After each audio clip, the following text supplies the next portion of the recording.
Maraming di nakaalam na ang mga pangkaraniwang produkto ay posible magdulot ng sakit sa lipunan. Ngayong umaga, tatalakayin natin ang mga sakit na maaaring madulot ng mapagkain ito. Tuloy tayo sa bahay ni Nay. Magandang umaga po. Ay, magandang umaga naman, Miss Morgan. Sige po, tuloy po kayo.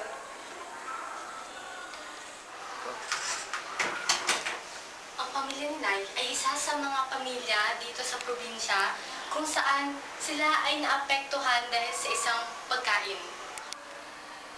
O Nay, sumusta na po kayo ng anak mo? Eto, may sakit pa rin sa bunso. Bakit? Ano po bang nararamdaman niya? Madalas sumasakit siya niya, tapos sumusuka pa siya dyan. Tapos nababanyo. Hindi ko na alam yung gagawin ko minsan. Sa tingin niyo po, bakit po ba yung nangyari? Pumunta kami sa doktor na isang araw. Doon nasa may barangay. Tapos sabi sa amin na meron daw siya sakit sa bato. Kailangan daw siya operahan, pero wala naman kaming pera. Ano po ba ang dahilan, sabi ng doktor? Sabi kasi ng doktor, nakuha daw niya yan sa kinakain niya. Ano po bang kinakain niyo? Yun, de pancit canton, mga Lucky Minamay noodles na masabaw. Kasi, syempre, wala kaming magbili. Noodles, if you eat too much, may cause cancer because it has high amount of preservatives, additives, and wax. At yan po ang buhay ni nanay.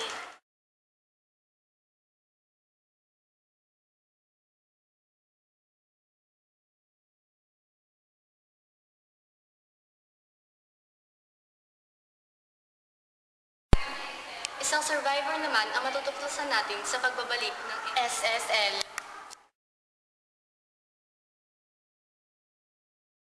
Nung nalaman ko may arthritis ako, talagang natakot ako. At doon ako nagsimulang kumaba.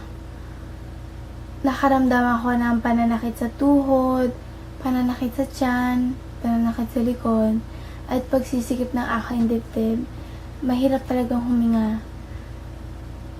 Nagsimula akong mag-exercise, kumain ng tama, kumain ng prutas, kumain ng gulay, lahat na ginawa ko.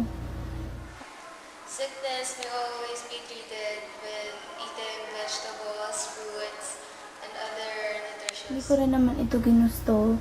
Ngunit, grabe kasi ang pagkain ko ng karne, pagkain ko ng mga matatabang, laman. Pork contains a lot of protein, but it may cause sickness too, especially sausages because it contains worms and toxins.